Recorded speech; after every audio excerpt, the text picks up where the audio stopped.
बिस्मिल्लाहिर्रहमानिर्रहीम। आज first year का फर्स्ट चैप्टर मेजरमेंट का सेकंड टॉपिक पढ़ेंगे। इसका फर्स्ट टॉपिक हमने लास्ट लेक्चर में पढ़ा था। आज का टॉपिक स्टार्ट होता है सिस्टम ऑफ यूनिट से कि सिस्टम ऑफ यूनिट क्या होता है। कंप्लीट सेट ऑफ यूनिट्स जो कि सारी फिजिकल क्वांटिटीज़ के लिए यूज़ किया जा सके उसे सिस्टम ऑफ यूनिट कहते हैं। अब क्वेश्चन ये है फिजिकल क्वांटिटी क्या होती है। हर वो क्वांटिटी जो मेजर की जा सके, quantities which can be measured. तो वो कौन सी क्वांटिटीज हैं? लेंथ है, टाइम, डेंसिटी, इस तरह बहुत सारी। और वो क्वांटिटीज जो मेजर नहीं की जा सकती जैसे ब्यूटी, लव, हेट, इस तरह की जो क्वांटिटीज हैं जो मेजर नहीं होती वो फिजिकल क्वांटिटीज में काउंट नहीं होती। अर्लियर टाइम में जो साइंटिस्ट सिस्टम यूज कर रहे थे क्वांटिटीज को मेजर करने के लिए वो तीन तरह के थे, MKS, CGS और FPS। इसमें से जोन सा भी उनका मर्जी होती वो अपनी पसंद का यूज कर लेते। 1960 में इंटरनेशनल कमेटी ने इस बात पर एग्री किया कि पूरी दुनिया के लिए एक सिंगल सिस्टम ऑफ यूनिट्स होगा और उस सिस्टम ऑफ यूनिट को इंटरनेशनल सिस्टम का नाम दिया गया। इसके बाद बेस यूनिट्स का टॉपिक है। बेस यूनिट्स क्या होते हैं कि जो इंटरनेशनल सिस्टम था उसने 7 यूनिट्स जो थे वो सिलेक्ट किए, रैंडम चॉइस की गई। इसके पीछे कोई रीजनिंग नहीं थी, लेकिन फिर उन क्वांटिटीज को बाद में बेस क्वांटिटीज का नाम दिया गया और उन यूनिट्स को बेस यूनिट्स कहा जाता है। लेंथ है जिसका सिंबल L है, X या R से आप रिप्रेजेंट कर सकते हैं, उसका SI बेस यूनिट मीटर होता है जिसे M से रिप्रेजेंट किया जाता है। मैस M इसका सिंबल है और इसका SI बेस यूनिट किलोग्राम है, kg से रिप्रेजेंट किया जाता है। नेक्स्ट इज टाइम या आप ड्यूरेशन कह सकते हैं, इसका सिंबल T होता है और इसका SI बेस यूनिट सेकंड है, S से जो रिप्रेजेंट किया जाता है। इलेक्ट्रिक करंट को I का सिंबल यूज किया जाता है और उसके यूनिट के लिए एम्पियर यूज किया जाता है जो कि A से रिप्रेजेंट होता है। इसी तरह थर्मोडायनेमिक टेम्परेचर के लिए T और उसको मेजर करते हैं इंटरनेशनल सिस्टम्स में केल्विन में। अमाउंट ऑफ सब्सटेंस के लिए मोल यूज होता है और इसको जो सिंबल यूज किया जाता है इसका बेस यूनिट MOL लिखा जाता है। और ल्यूमिनस इंटेंसिटी के लिए जो SI बेस यूनिट यूज होता है वो है कैंडेला और ये रिप्रेजेंट किया जाता है CD से। इसके बाद ड्राइव यूनिट्स हैं। ड्राइव यूनिट वो होती हैं या वो क्वांटिटीज़ हैं, वो यूनिट्स हैं जो बेस क्वांटिटीज से डेवलप किए जाते हैं और इसके अपने इनके रिस्पेक्टिव यूनिट के पीछे कोई भी कंसिडरेशन इनकी प्रॉपर्टीज़ की नहीं होती। इसके अलावा जो आप डेफिनेशन लिख सकते हैं अगर आपको ये मुश्किल लगे तो वो यूनिट्स जो रिजल्ट करते हैं मैथमेटिकल कॉम्बिनेशन से SI बेस यूनिट के, यानी SI बेस यूनिट का अगर इन यूनिट्स के मैथमेटिकल कॉम्बिनेशंस बनाई जाएं तो हमारे पास ड्राइव यूनिट्स आ जाएंगे। जैसे फॉर एग्जांपल एरिया है, उसका SI ड्राइव यूनिट क्या है? स्क्वायर मीटर, यानी लेंथ इंटू लेंथ लिया गया मीटर स्क्वायर। इसी तरह वॉल्यूम उसको क्यूबिक मीटर M³ से रिप्रेजेंट करते हैं, स्पीड या वेलोसिटी मीटर पर सेकंड से और एक्सेलरेशन को मीटर पर सेकंड स्क्वायर से।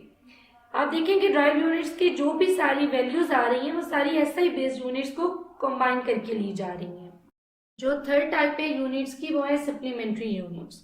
सप्लीमेंट्री यूनिट वो यूनिट हैं जिन्हें ना आप बेस यूनिट्स में काउंट कर सकते हैं और ना ही ड्राइव यूनिट्स में काउंट कर सकते हैं। ये प्योर ज्योमेट्रिकल यूनिट्स के लिए सिस्टम इंटरनेशनल ने इस लफ्ज को इंट्रोड्यूस करवाया, सप्लीमेंट्री यूनिट्स को।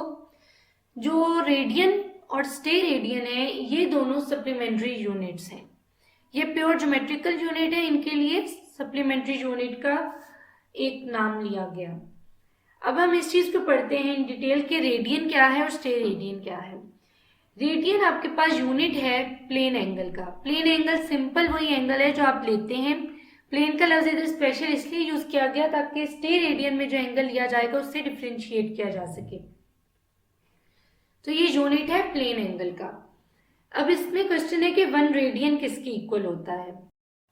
1 रेडियन को आप इस तस्वीर से समझें कि जब आपका रेडियस R है और जो आपकी आर्क है जो S से ली जाती है, यानी वो आर्क की वैल्यू भी इक्वल हो R की, तो जब आपकी आर्क और आपका रेडियस इक्वल होते हैं तो जो आपके पास एंगल बन रहा होता है वो 1 रेडियन होता है।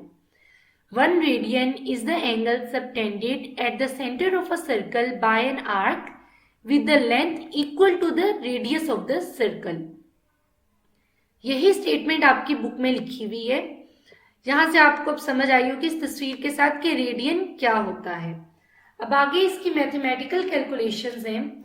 नंबर ऑफ रेडियंस इक्वल होते हैं arc length divided by radius of the same circle.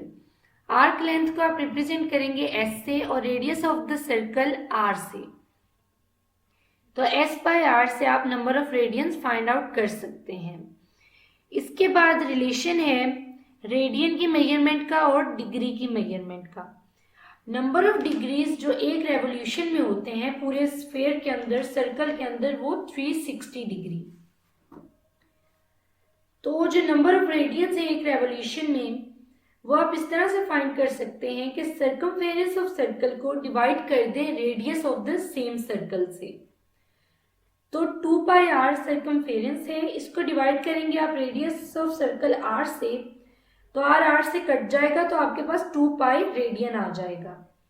अब अगर आप कंपेयर करें इन दोनों वैल्यूज को, डिग्रीज को जो 1 रेवोल्यूशन में है और रेडियंस को जो 1 रेवोल्यूशन में है, तो 2 पाई रेडियन इक्वल है 360 डिग्री के।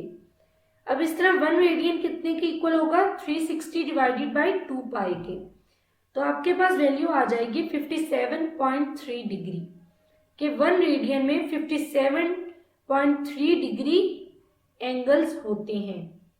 जैसे पहले इक्वेशन ली थी सेम वैसे इक्वेशन लेंगे कि 360 डिग्री इक्वल है 2 पाई रेडियन के। दोनों वैल्यूज को कंपेयर करेंगे। 1 डिग्री इक्वल होगा 2 पाई डिवाइडेड बाय 360।